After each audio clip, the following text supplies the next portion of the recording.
이후에도 또 이런 사건이 있을 거라고 내가 분명히 예언을 했습니다만은 분명히 하나님께서 말씀하셔서 남북관계가 위험하다는 말씀을 몇 번 주셨습니다. 근데 지금도 그렇고 또 앞으로도 그럴 것이고 남북관계는 계속 그런 위험한 긴장관계가 계속될 수밖에 없을 것 같습니다. 물론 여기에는 뭐 김정은이 부자 문제도 있겠지만은 남한도 정책적으로 자꾸 대결 정책으로 하기 때문에 그런 문제 생기는 것이고 또 여기에 대한 해결책이 없다는 게 문제입니다.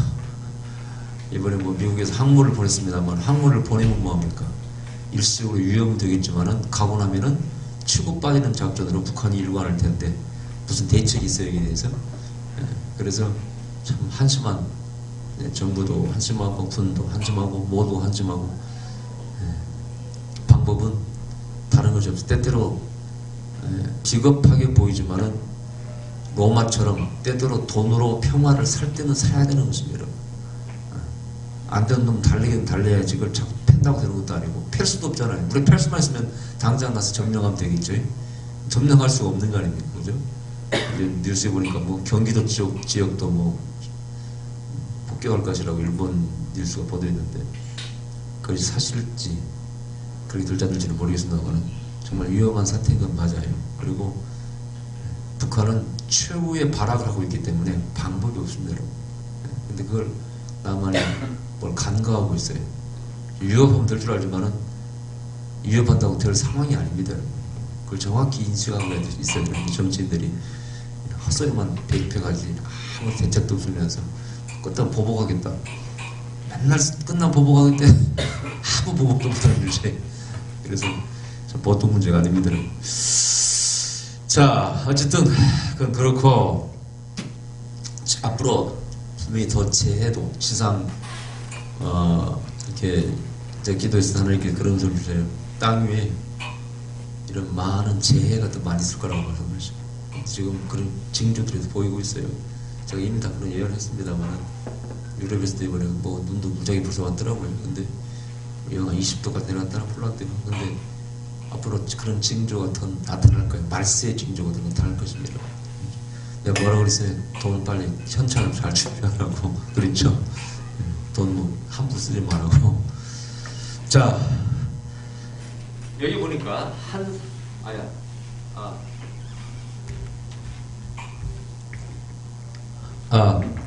한 사람이 죽었습니다. 누가 죽었어요, 요즘에? 병 들었다가 죽었어요. 나사로가. 근데 재밌는 것은 이제 요한복음은 항상 깊이 있게 봐야 돼. 대충 쓴 게 아닙니다.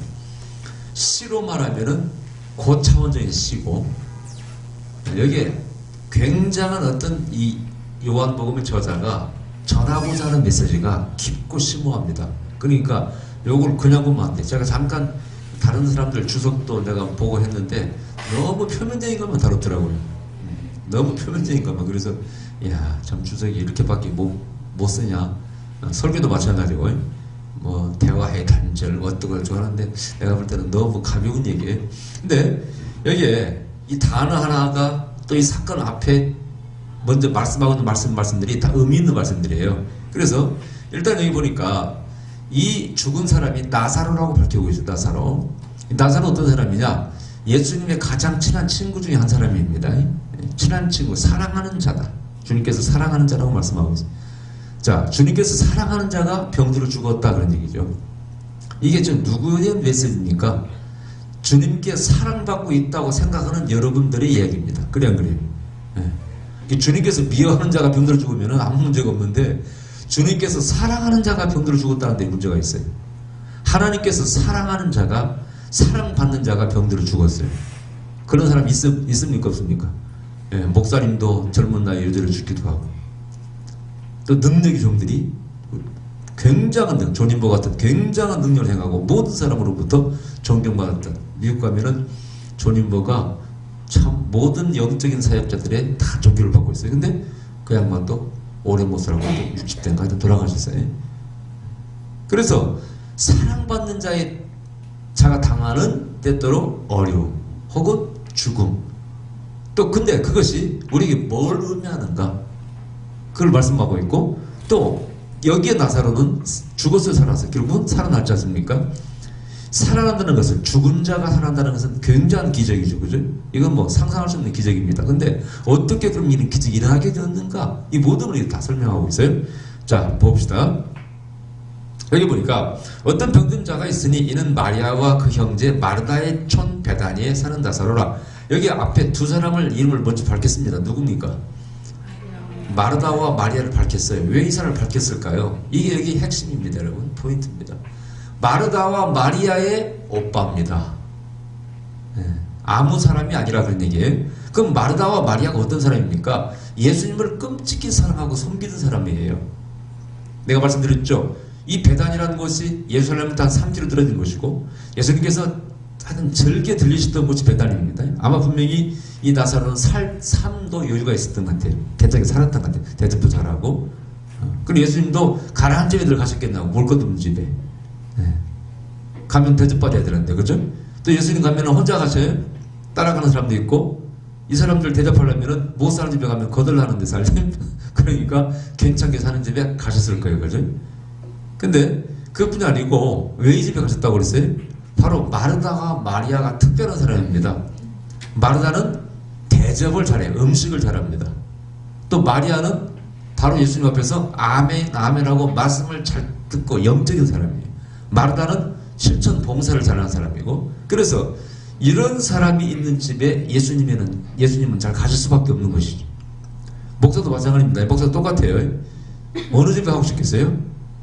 대접을 잘하고 받는 거, 또 가면은 말씀도 잘 듣고 하면 그 집에 가고 싶겠어요?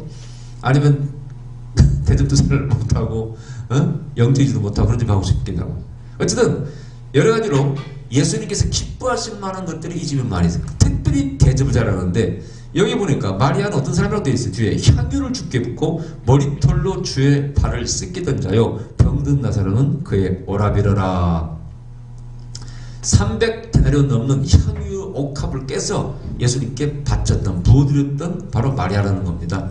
그리고 얼마나 끔찍히 예수님을 사랑하는 사람입니다. 여기에서 300데나리온 향유 옥합을 깨서 부었다는 것은, 이것은 여기서 가치를 말하는 건데, 예수님은 어떤 존재를 생각했다는 거죠. 자, 여러분 내 친구에게 그 정도 돈 투자하겠어요? 네? 생각해 보시면 가치를 한번 얘기해 보시라니까. 그러면 300데나리온이, 그때 한 데나리온이 오늘날 노동자가 하루 품삯이라고 그러죠. 그럼 요즘 하루 품삯이 얼마입니까, 노동자? 한 7, 8만 합니까? 기술 있는 사람 10만 원 넘겠지만은 한 7만 원 잡고 얼마입니까? 그러면 얼마짜리에 오늘날쯤면? 네? 200만 원밖에 안 해요? 300데나리온이면? 네? 2천만 원. 그죠? 그러면은 물어보면 대답해 보세요. 여러분 친구를 위해서 그냥 2천만 원 팍 그냥 깰 수 있는 사람 손 들어보세요. 친구. 네. 여러분 형제 그냥 2천만 원 팍 줄 수 있는 사람 손 들어보세요. 그게 근데 2천만 원이 남아 돌아가는 게 아니고, 요건 뭐라고 그랬어요? 처녀가 시집갈 때 평생 모아서, 요즘으로 치면은 결혼 뭐라 해야 됩니까? 하여튼 결혼 자금 같은 거 가져갈 수 있는 거, 예. 그걸로 모아놓은 것을 팍 줄 수 있냐고, 깨서 그것도 이렇게 부어드릴 수 있냐, 그런 얘기죠. 이거 불가능한 얘기입니다. 여기서 의미하는 것은 제가 말씀드렸죠. 이것은 한 여인의 세상 안에서 가질 수 있는 가장 이렇게 평범하면서 인간이 또 목표죠. 아름다운 가정을 이루어서 알콩달콩 신랑과 더불어 살고 싶어하는 것이 모든 여인의 소망 아니겠습니까? 그것이 결혼이고, 그죠? 근데 그 소망을 뭘로 바꿔서 예수님과 바꿔버린 것이죠. 그래서 내가 인간이 누릴 수 있는 평범한 행복, 나는 그것보다는 뭘 찾겠다고요? 하나님의 아들 메시아를 만남으로써 그 안에서 누리는 영적인 영혼의 기쁨, 난 이걸 택하겠습니다. 아멘. 육과 세상을 포기하고 영과 영혼을, 또 하나님을 선택한 바로 방법이 옥합을 깨뜨려 주게 드린 것입니다. 그러니까 얼마나 이 마리아는 영적인 사람입니까? 그죠? 이걸 말씀해 주고 있어요. 마르다는 대접을 잘하는 사람이고, 근데 이 두 사람이 오빠요, 또 이 나사로도 예수님이 친구라 그런 얘기죠. 아마 분명히 나사로가 예수님을 자꾸 옆에서 격려해주고 도와주고, 뭐 여비도 좀 드리고, 항상 생활비도 뭐 경비도 드리고 여러 가지 협조했을 것입니다. 또 말도 잘 들어주고 아멘하고 동의해주고. 그러니까 이런 나사로가 죽었다는 것은 의미심장한 일이에요. 왜 이런 사람이 왜 죽냐 이거죠. 왜 이 사람이 병들어 죽습니까? 여기에 대한 질문을 가르칠 수 없어요. 여러분 가운데 주의 종들 생각해 보세요. 내가 주님을 위해서 지금 이 길로 온 거 아닙니까? 그렇죠? 내가 주님을 위해서 이 길로 왔지 않습니까? 지금. 근데 왜 나에게 어려움이 옵니까? 여기서는 질병이라는 것이지만은 우리에게 질병 비슷한 어려움이 옵니다. 혹은 죽을 수도 있어요. 내가 주님을 산다고 결단하고 왔는데 왜 이런 고난이 나에게 오고 이런 일이 와야 돼요? 그것 때문에 죽어버린 사람도 있지 않습니까? 그죠? 선교다가 죽어버린 사람도 있고. 그러나 최종적인 것은 이제 중요한 것이 뒤에서 다 나옵니다만은 죽는 것이 아니고 우리가 죽는다고 해 죽는 것이 아니에요. 뒤에 뭐라고 말씀하고 있어요? 네가 정말 나를 믿으면은 죽어도 죽는다 할지라도 살 것이고 무릇 살아서 믿는 자는 영원히 죽지 아니하리라. 이 말씀이 무슨 뜻이에요? 살아서 믿는 자가 영원히 안 죽는 사람 손 들어보세요. 여러분 예수 믿으면 영원히 안 죽습니까? 그럼 그 얘기가 아니지 않습니까 지금이? 살아서 예수를 믿는 사람은 육체라는 것이 죽는 죽음이 우리가 생각하는 종말을 맞이하는 죽음이 아니라 그거는 영원 속에서 일부분에 불과한 것이고 그가 가지고 있는 하나님이 주신 조회와 영원한 생명과 그 스피릿은 영원하다 그 뜻입니다. 아멘? 결론적으로 말씀드린다면 그러면 이 요한복음이 10장에 말씀하는 바는 정말 중요한 의미를 주고 있어요. 죽든지 그 사람이 다시 살아나든지 결론적인 것은 예수님께서 말씀하신 것처럼 하나님께 영광을 나타내게 합니다. 아멘. 예수 그리스도가 하나님의 아들이시오. 하나님께 영광을 돌리게 한 아픔과 죽음이 우리 가운데 있는데 그것이 하필이면 누구에게? 사랑하는 자들에게 생긴다 그런 얘기입니다. 아멘. 때때로 그걸 극복함으로써 하나님께 영광을 돌리고 때때로는 맞이하는 죽음 자체가 그것이 끝이 아니라 겉으로는 죽었어요. 육체는 매장됐다 할지라도 그러나 그 스피릿은 영혼은 하나님이 주신 영원한 생명 조회는요 영원히 죽지 않아. 네가 무릇 영원히 죽지 아니하리라. 아멘. 결론적으로 말씀드리면 그 모든 중요한 신앙의 세계에 있어서 아주 중요한 핵심적인 내용들을 이 요한복음 10장에 말씀하고 있습니다. 다시 처음으로 돌아가서 어쨌든 사랑하는 자, 주님께 헌신한 가정, 아주 이 가정은 헌신한 가정입니다. 그 가정에 이런 비극이 일어났어요. 자, 여기서 첫 번째 알아야 할 것은 하나님께 투자하고 하나님께 헌신한 가정이 결코 잘못될 법 없다는 걸 먼저 믿으시기 바랍니다. 아멘. 아멘. 아멘. 자, 기적의 요인이 성경에는 기적의 요인이 있어요. 어떤 사람은 기적이 일어났어. 그러면 기적이 일어날 만한 요인들 누가? 그 당사자가 가지고 있다는 걸 말씀하고 있어요. 예를 들을 때 백부장이 있어. 백부장이 자기 하인이 병들었다고 왔습니다. 주님께. 근데 그 하인이 살아났습니다. 근데 그 하인이 살아났을 때 여기에 백부장과 그 하인이 둘 다 죽음에서 살아날 수 있는 혹은 질병에서 고침받을 수 있는 하나님의 블레싱 축복의 요인을 둘 다 가지고 있어요. 그 백부장은 얼마나 하인을 사랑했습니까? 그죠? 자기 종을 사랑했습니까? 그 하인을 보잘것없는 노예를 사랑한 그 백부장, 또 자존심을 꺾고 예수님께 장로를 보내서 부탁한 믿음, 또 그 유대인들에게 회당을 지어서 하는 헌금한 믿음, 또 로마 사람으로서 자기 민족의 자존심을 버리고 개종하고 피지배 민족인 누구의 유대인들의 종교를 받아들인 그 오픈된 마음, 겸손한 마음, 이 모든 것이 백부장이 가지고 있는 기적을 일으킬 만한 요인입니다. 아멘? 네. 그 다음에 그 하인은 또 뭡니까? 하인은 얼마나 그 주인 집에서 충성을 다했기에 주인이 체면을 무릅쓰고 하인을 위해서 그런 부탁을 합니까? 그러니까 그 하인은 자기가 충성스럽게 주인을 잘 섬김으로써 이미 자기가 축복을 받을 만한 하나님 은혜와 축복을 받을 만한 은총을 받을 만한 요인을 이미 가지고 있었습니다. 할렐루야. 마찬가지. 마르다와 마리아와 이 나사로는 기적을 일으키고 축복을 받을 만한 그런 요인을 자기들이 스스로 이미 가지고 있었다는 걸 아셔야 돼. 그걸 여기서 11장 초반부터 말씀하고 있습니다. 단순히 기적에 초점을 맞추면 안 됩니다. 기적은 이런 자들에게 일어난다 그런 얘기입니다. 아멘. 아멘. 네. 기적은 이런 자들에게 일어나. 얘는 전 과정이 없이는 기적이 일어나기 쉽지 않다 그런 얘기입니다. 많은 사람들이 결과만 이야기합니다. 결과만. 이번엔 제가 아시안게임에서 박태환이가 금메달 3개 땄지 않습니까? 많은 사람들이 박태환이 열광하는 이유가 뭘까요? 금메달 3개 땄다고? 이런 다른 분야에서도 많이 땄죠.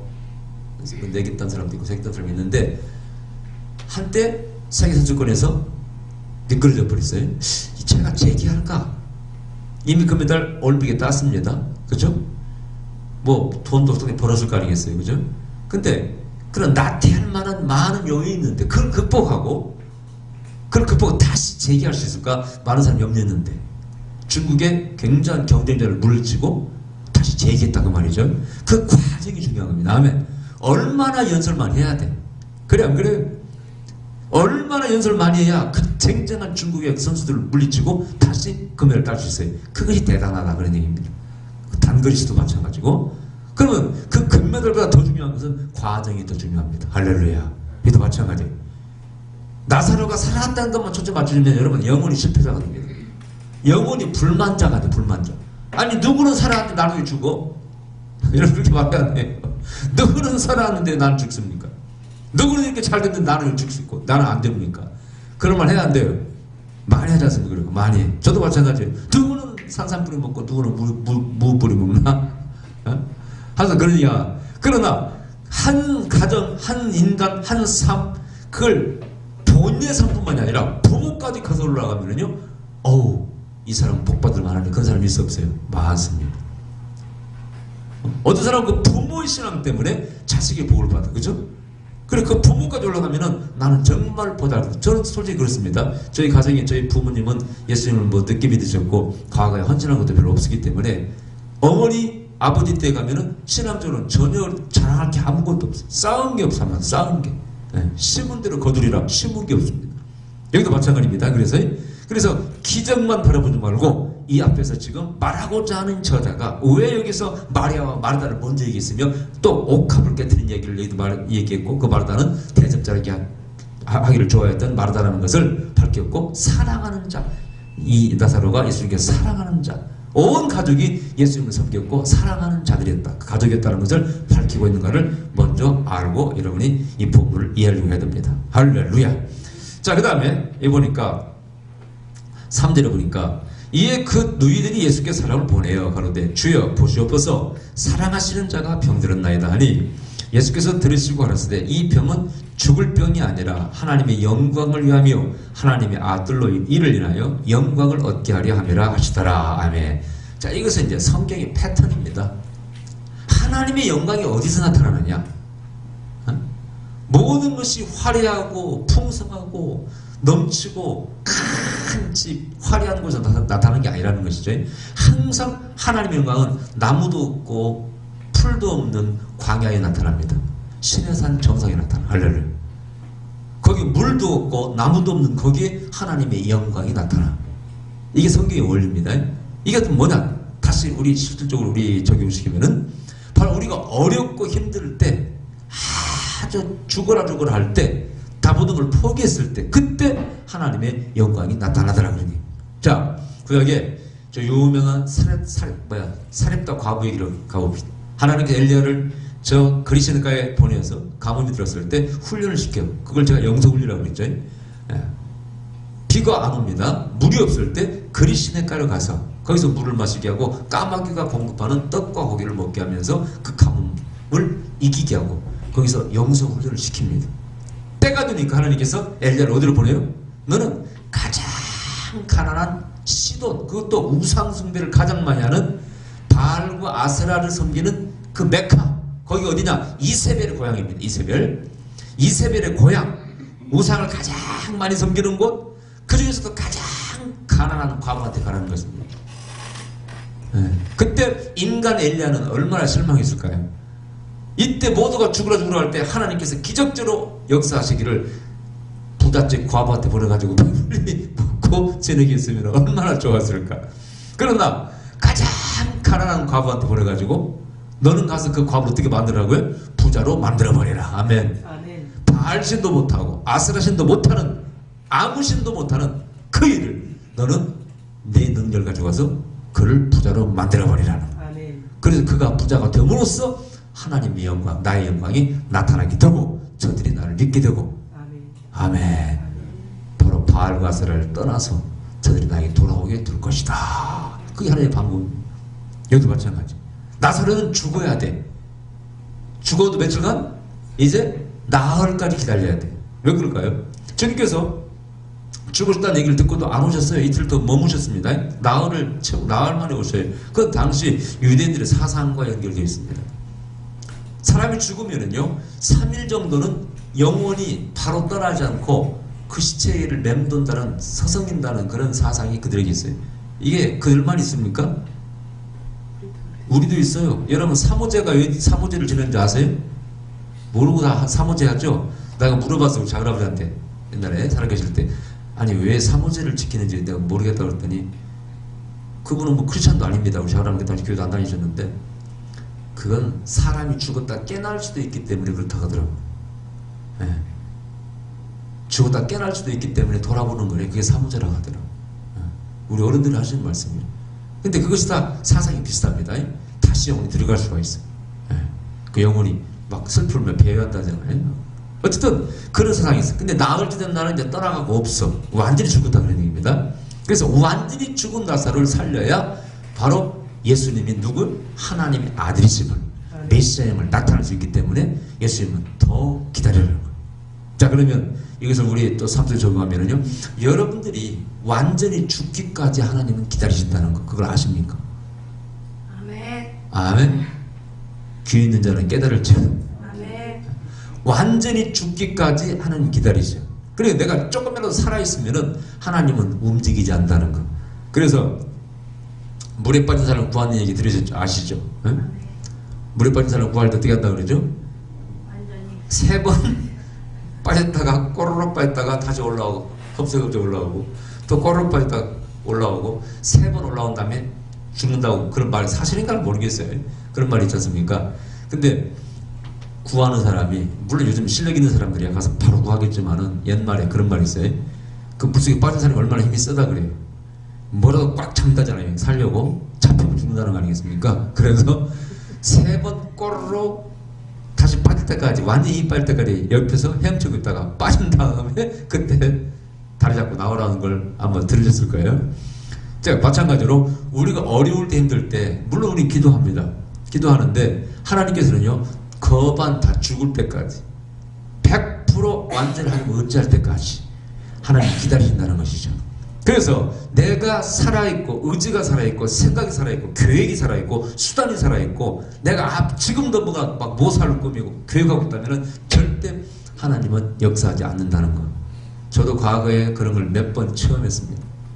저도 여러 가지 살면서 막 땅도 팔고 뭐 여러 가지 이렇게 하면서요 그런 말 체험해봤는데 야 땅도 진짜 안 팔리대. 이 사람 보고 저 사람 보고 안 팔려요. 근데 그래서 별짓을 다 해봤어요. 여러분 우순 지나간 얘기입니다. 어떤 한 사람이 보러 왔어. 그리고 이 사람을 자극하려고 경쟁심을 일으키려고 가짜로 다른 사람이 살듯이 해가지고 그 사람을 자극도 시켜보고 별짓을 다 해봤어요. 그냥 지나간 얘기니까 뭐 하는 얘기입니다. 근데 안 팔리더라고요. 나중에 물론 팔리기는 팔렸습니다만은 그 안 되더만요. 이게 인간의 노력으로 되는 게 아니에요. 근데 지금 생각하면은 살아오면서 야 정말 절망적일 때 그때는 분명히 하나님께서 역사하신 건 맞아. 아멘. 지극히 정말 절망적일 때 결과적으로 돌이켜보니까 하나님께서 역사하신 건 맞는데 그 과정 가운데서 하나님 응답이 빨리 정말 안 오더라고요. 안 와. 정말 죽을 때까지 하나님이 기다리십니다. 심지어 어떤 사람이 감옥에 들어갑니다. 그죠? 감옥에서 예수를 만난 사람도 있어요. 그런 사람들은 그 의지가 그 자아가 살아있기 때문에 이 사람은 감옥에 쳐넣어버려요. 비참을 경험하게 합니다. 그 다음에 그때서 하나님께서 살려주셔. 예수님께서 야 알았다. 바로 안 가십니다. 이틀 더 유하시고 나흘 만에 주님께서 가십니다. 자 그런 의미가 여기에 담겨 있습니다. 그 다음에 그 후에 제자들이 이르시되 유대로 다시 다시 가자 하시니 제자들이 말하되 라삐여 방금도 유대인들이 돌로 치려 하였는데 그리로 가시려 하나이까 예수께서 대답하시되 낮이 12시가 아니냐 사람이 낮에 다니면 이 세상의 빛을 봄으로 실족하지 아니하고 밤에 다니면 빛이 그 사람 안에 없는 거로 실족하느니라.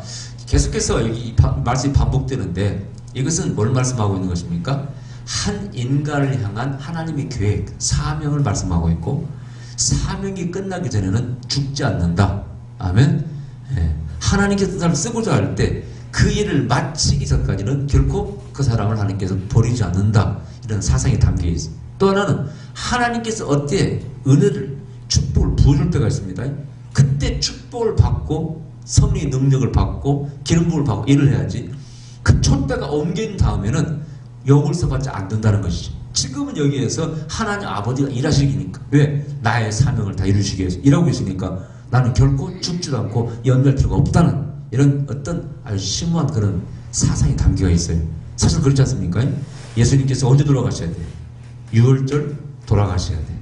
그때까지는 괜찮다 그러니 때때로 물론 피하시기도 조심도 하셨지만은 그런 사상이 여기 담겨져 있습니다. 그 다음에 이 말씀을 하신 후에 가라사대 때 우리 친구 나사로가 잠들었도다 그러나 내가 깨우러 가노라. 계속해서 예수님께서는 죽은 자를 향해서 뭐라고요? 잠들었다고 말씀하셔요. 성경에 예수님께서 죽은 자를 살린 게 몇 번 나옵니까?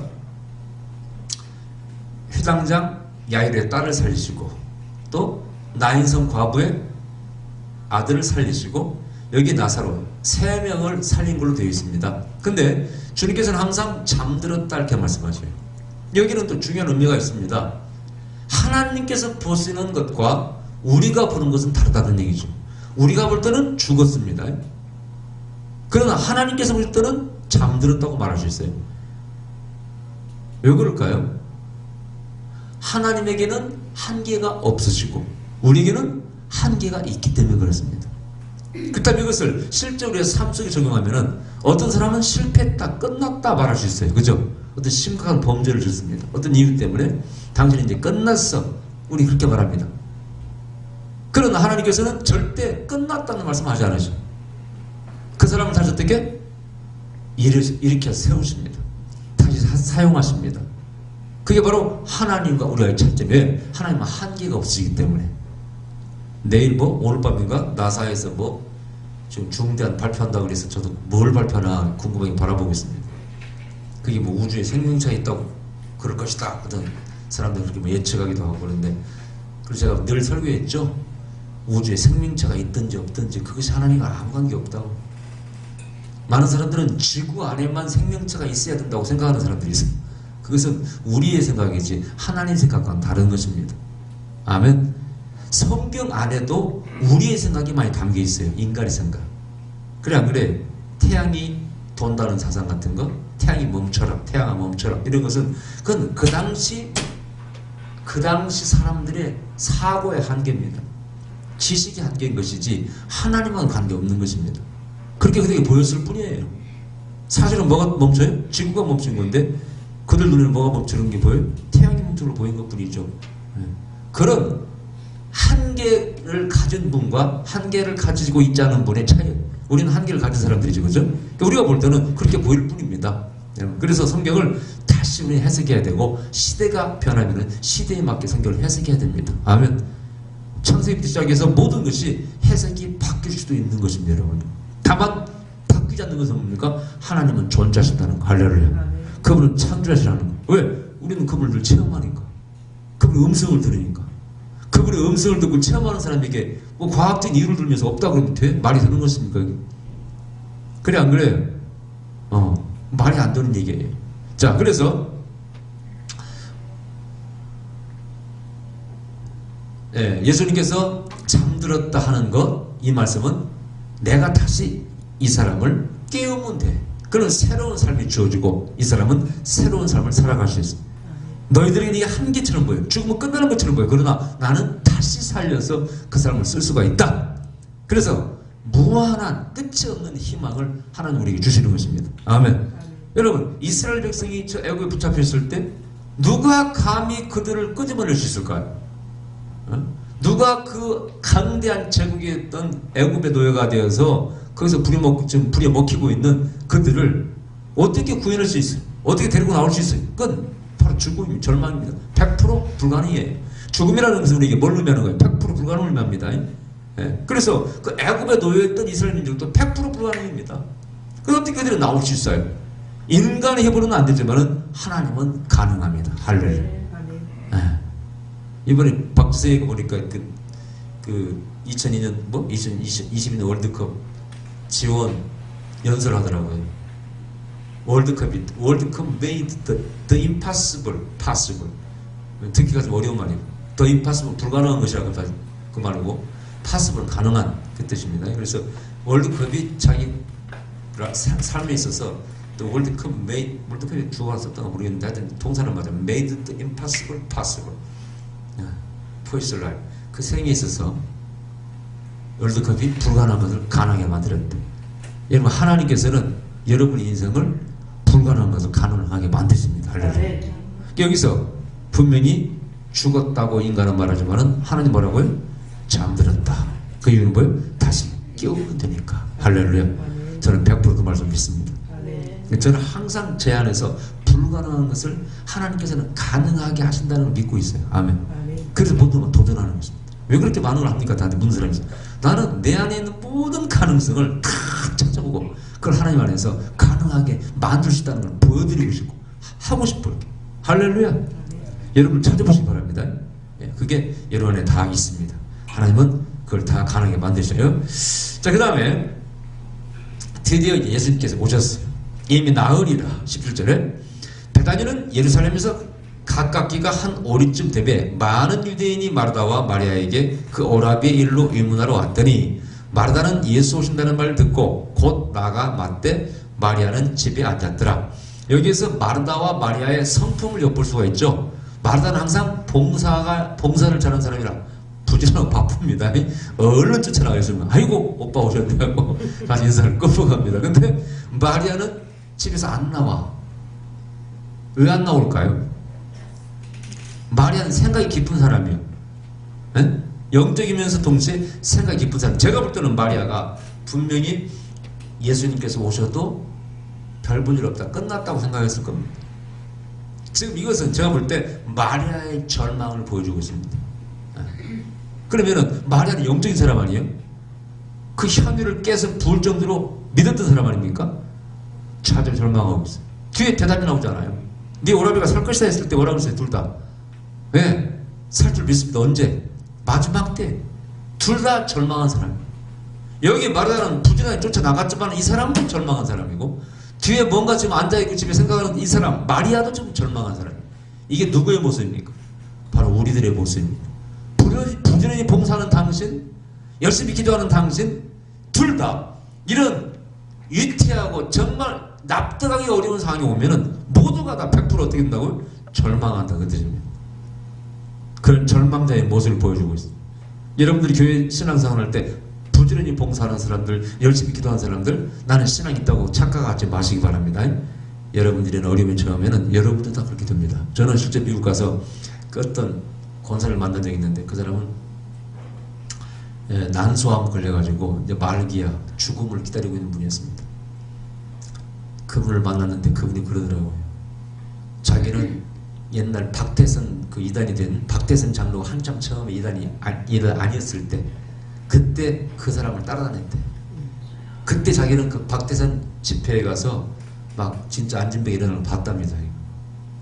그 한때는 성령이 불을 받고 방언을 하고 막 열심히 뜨거워가지고 막 길거리에서 노방전도도 하고 굉장히 열심히 봉사했대요.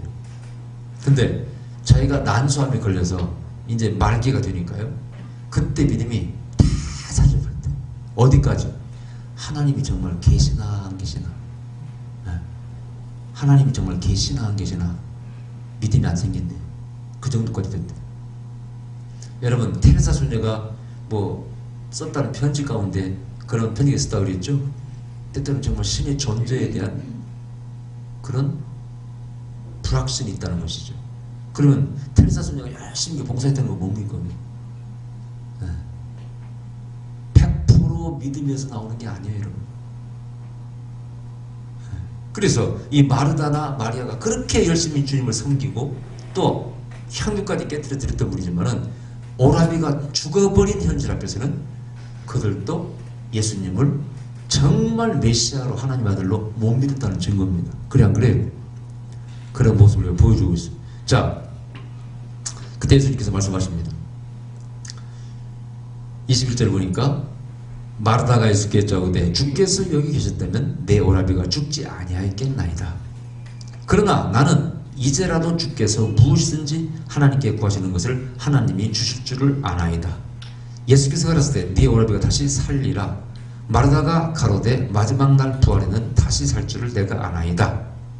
자, 여기 보니까요, 지금 마르다가 한 말이 정확히 이게 누구 얘기입니까? 사실 우리들의 지금 고백입니다. 그죠? 근데 재밌는 것은요, 이제 여기서 강조할 게 뭐냐? 예수님께서는 우리에게 현재 신앙을 요구합니다. 더 깊이 말하면요, 성령이 의미하는 게 뭐냐? 현재 신앙이에요.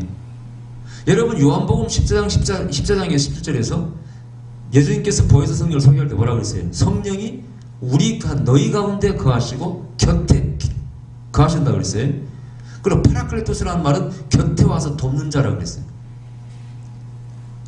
곳곳에서 성령이 함께 하시고 성령이 역사함으로써 귀신을 쫓고 죽은 자가 살아나고 병자가 고침받습니다. 그럼 성령이 의미하는 말은 뭡니까? 그게 임마누엘이면서 현재 신앙을 말하는 겁니다. 바로 지금 우리의 삶 가운데 성령께서 도와주신다는 그 뜻이에요.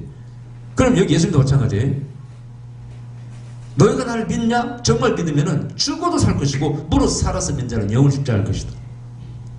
근데 이 마르다가 뭐라고 하냐면은 주님께서 여기 계셨으면은 안 죽었을 거라는 거예요. 그럼 저기 있으면 죽는다는 거 아니에요? 그래 죽었다는 거 아닙니까? 그죠? 그러니까 여기와 저기를 분리하고 있습니다. 현재와 미래를 분리하고 있어요. 공간적으로 분리하고 있고 시간적으로 분리하고 있어요. 여러분, 우리가 믿는 하나님이 분리가 되는 분입니까? 시간적으로? 안 되죠. 공간적으로 분리가 됩니까? 안 되죠. 요한복음은 그걸 우리에게 지금 말씀하고 있는 거예요. 너희가 가지고 있는 신앙은 어떤 신앙인데 하나님께서 우리에게 주는 말하는 신앙이 있는 뭐예요? 시간과 공간 이런 것을 초월해 있는 하나님을 말씀하고 있지. 그럼 너희들은 그렇게 믿지 않고 있다는 거예요. 여기서는 기적이 일어나고 여기서는 기적이 안 일어나. 그게 아니라는 것이죠. 그런데 마르다는 그렇게 생각하고 있어요. 주님께서 말씀하십니다. 나는 부활이요 생명이니 나를 믿는 자는 죽어도 살겠고 무릇 살아서 나를 믿는 자는 영원히 죽지 아니하리니 이것을 네가 믿느냐? 가로되 주여 그리하여다. 주는 그리스도시요 세상에 오시는 하나님의 아들이신 줄을 내가 믿나이다. 그러면 아들인 줄 믿으면은 어떻게 믿어야 돼? 여기서 주님께서 원하시면 당장 살아난다고 믿어들지 않겠습니까? 그지? 그러나 말은 그렇게 믿는다고 하면서 종말에 다시 오라비가 살 것이다. 그게 현재 신앙이 아니라 그러니 미래의 신앙이. 그걸 마르다는 말씀하고 있고 결국은 마리아도 그렇게 말하지 않습니다. 똑같이 말합니다. 그러니까 모든 사람의 신앙이 전부 다 이렇게 현재 신앙이 아니고 거의 미래의 신앙을 다 얘기합니다. 우리도 마찬가지. 여기 실컷 고생하면은 나중에 죽으면은 하나님의 위로가 있을 것이다. 이렇게 믿어야 믿어요. 다 그렇게 믿죠, 그죠? 그러나 요한복음의 신앙은 현재에서 이루어지는, 현재에서 체험하는 하나님의 나라에 대해서 말씀하고 있습니다. 여기서 우리가 하나님의 살아계신 것을 체험할 수 있다 그런 얘기죠.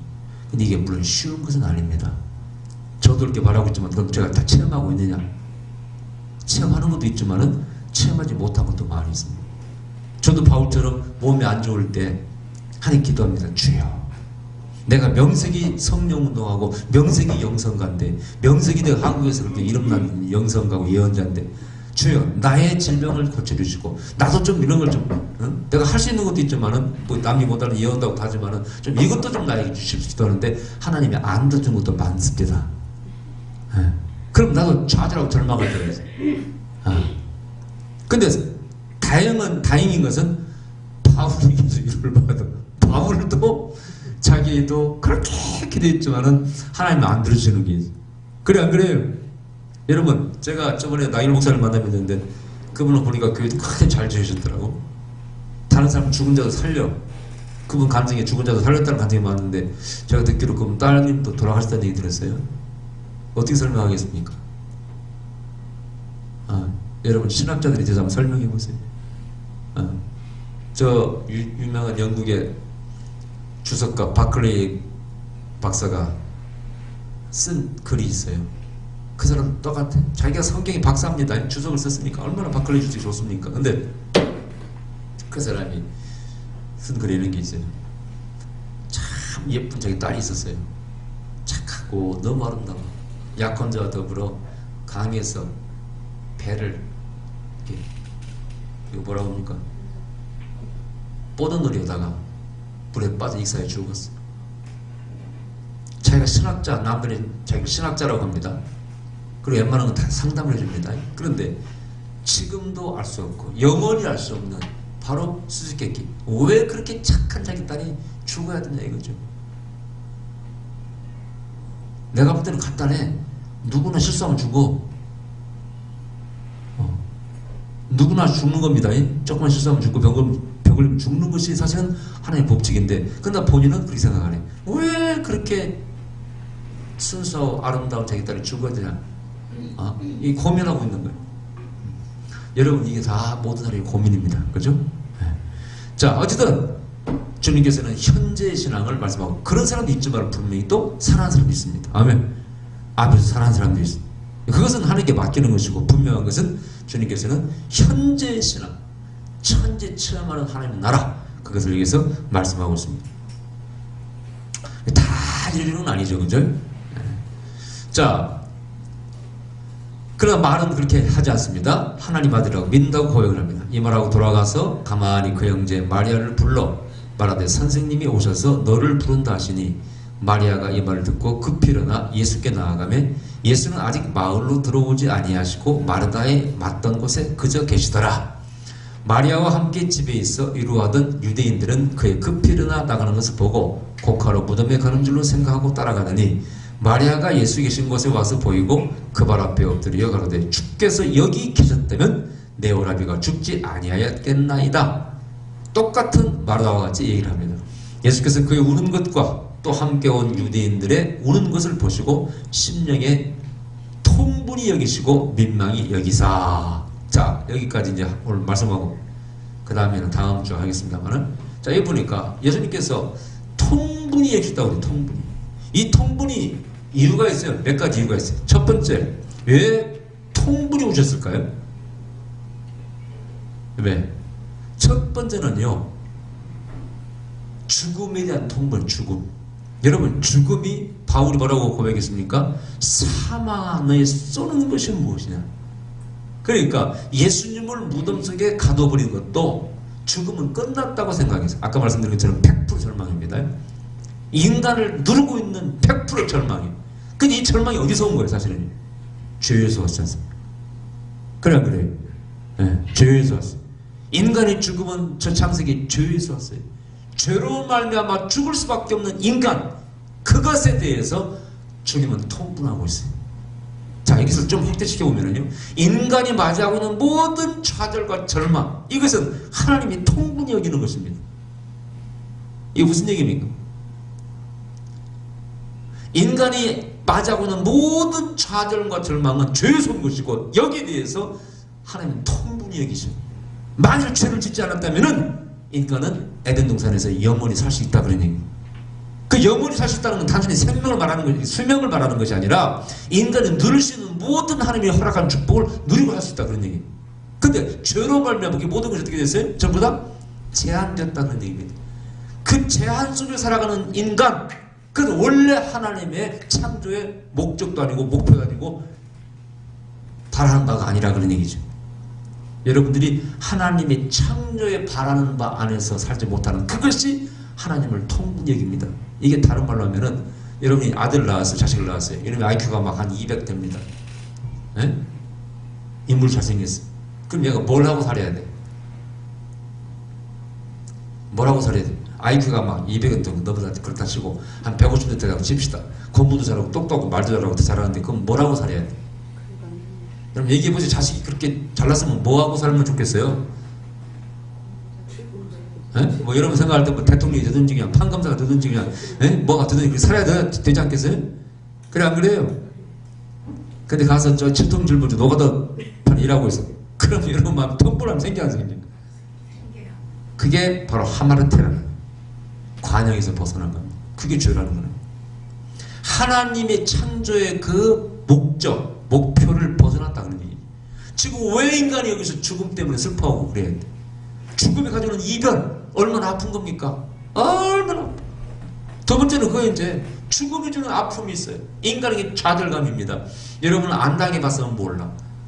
사랑하는 자를 잃어본 경험이 몇 번이나 있어요, 여러분. 나는 여러 번 있습니다. 내 형제를 불이나 잃었고요. 내 명도 그렇고요. 이제 아버지는 뭐 연세가 많이 들어서 그렇다 치고요. 사랑하는 가족을 잃어버리고 오는 단절의 아픔이 보통 심각한 게 아니에요. 그 슬픔과 아픔이 얼마나 큽니까? 예? 그럼 죽음이 가져오는 그 아픔, 고통, 쏘는 것이 무지무지한 거거든요. 왜 인간이 이걸 당해야 돼? 민망히 여기십니다. 할렐루야. 주님께서. 주님께서 여러분이 당하시는 모든 아픔을 통분히 여기시죠. 세 번째는 뭘까요? 불신입니다. 불신. 안 믿어. 지금 하나님이 옆에 있는데 운다는 게 말이 되는 겁니까?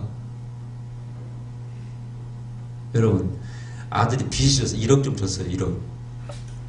그래서 이제 빚 안 갚으면은 막 죽인다고 깡패들이 왔어요. 달라고. 아들이. 근데 아버지는 재산이 한 1,000억쯤 돼. 근데 아버지가 옆에 이제 와서 이렇게 얘기를 듣고, 그럼 아이가 울어야 돼? 아버지가 와서 웃어야 돼? 웃어야 돼. 이제 아버지가 와서 해결됐다고 기뻐해야 돼? 아이고 난 죽었다 울어야 돼? 기뻐야 돼. 네, 잘 들어보세요. 이게 비유가 좀 그렇습니다만은, 지금 아무리 죽음의 문제가 심각하다 할지라도 그 문제를 해결할 수 있는 하나님이 옆에 있다면은 웃어야 돼, 울어야 돼? 네. 근데 이 운다는 것은 지금 뭐 무슨 뜻이에요, 이게 바로? 안 믿는다는 뜻이 안 믿는다. 통분히 얘기를. 저도 통분히 얘기할 때가 있어요. 어때요? 나는 그런 능력을 보여줄 수 있는 능력도 없지만은 성경 말씀대로 안 믿으려고 하는 사람들 앞에는 통분이 생기더라고. 그래 안 그래요? 왜 이 말씀을 안 믿냐 이거죠 도대체. 특히 나는 예언합니다. 예언하는 걸 왜 이상하게 생각해? 통분일 수밖에 없어. 심각한 불신 그 앞에서 하나님은 통분할 수밖에 없습니다. 여러분들 그런 경험하죠? 이거 진실인데 안 믿으면 통분을 할 수밖에 없는 것이죠. 하나님이 내가 있는데. 자, 주님께서 이런 말씀하셨어요. 왜 당신은 제자들은 금식을 하지 않습니까? 그때 뭐라고 그랬어요? 신랑의 친구들이 신랑과 함께 했는데 왜 금식하냐? 그게 무슨 뜻이라고 그랬어요? 그건 축제가 이루어져야지. 신랑의 친구들이 신랑과 더불어 축제를 벌여야지 왜 거기서 금식을 해? 예수님 말씀이에요. 보세요. 하나님의 축복과 은총 가운데 풍성한 은혜를 받고 살아가는 사람은 늘 기뻐해야지. 항상 기뻐하라고 그랬잖아요. 왜 근데 금식하고 있어? 금식은 언제 해? 뭐가 안 풀리고 답답할 때 금식하는 것이지. 신랑이 없을 때 신랑의 친구들이 금식하는 것이지. 아멘. 지금 메시아가 옆에 있는데 내가 살리러 왔는데 왜 울어? 왜 울어? 야 이놈아 왜 울어? 왜 울어? 웃어야지. 통분이 얘기죠. 이런 의미가 여기 담겨 있는 것입니다. 그러니까 여러분들은 성령 안에서는 기뻐하고 사시기 바랍니다. 아멘. 네? 아멘. 아멘. 찌질짜지 마시고 맨날 죄인이니 죄인입니다. 10년간 회개하면 10년간 한 가지 죄로. 그 들으셨죠? 옛날에 해줬죠? 어느 권사님이 천연 때 호박 따먹은 옆집 호박 따먹을 10년간 회개한다 아침마다 죄이지. 목사님 궁금해서 물어봤더니 10년 전에 선부로 왔는데 대답할 게 없어요. 앞집에 호박 가면서 호박을 따다가 국 끓이는 게 그렇게 예수 믿고 죄스러워서 10년째 회개하고 있다고. 그 사람은 자기가 신앙이 좋은 걸로 생각하고 있어요. 그러나 기본적인 거 죄를 고백할 때 용서해준다는 기본적인 믿음이 없어. 그게 우리 믿음입니다. 여기에 통분하죠. 아멘. 그러니까 여러분들은 핵심은 그겁니다. 현재의 신앙을 가리시기 바랍니다. 아멘. 다음 주에는 이제 또 재밌는 또 영적인 얘기를 하겠습니다. 무덤에 돌을 치우라는 그 의미가 무엇인가를 좀 깊이 말씀드리겠습니다. 기다립시다. 거룩하신 우리 아버지 감사드립니다. 참으로 우리 믿음이 현재의 신앙을 갖기 원합니다. 현재 살아계시고 역사하시고 영으로 이 자리에 계시는 하나님, 성령님, 삼일체 하나님, 그 믿음을 우리 갖게 하시옵소서. 내 앞에 이 죽음, 절망과 좌절의 죽음이 있나이다. 이것이 그러나 나에게 큰 의미가 있다는 것, 이것을 통해서 하나님께 영광 받으시기 원한다는 것, 아버지의 영광을 나타내시길 원한다는 이 깨달음을 허락하여 주시옵소서. 그리고 능히 믿음으로써 내가 살아계신 하나님을 믿음으로써 죽었다 살아나는 기적을 나도 체험하여 주시옵소서. 예수님 이름으로 기도하옵나이다. 아멘.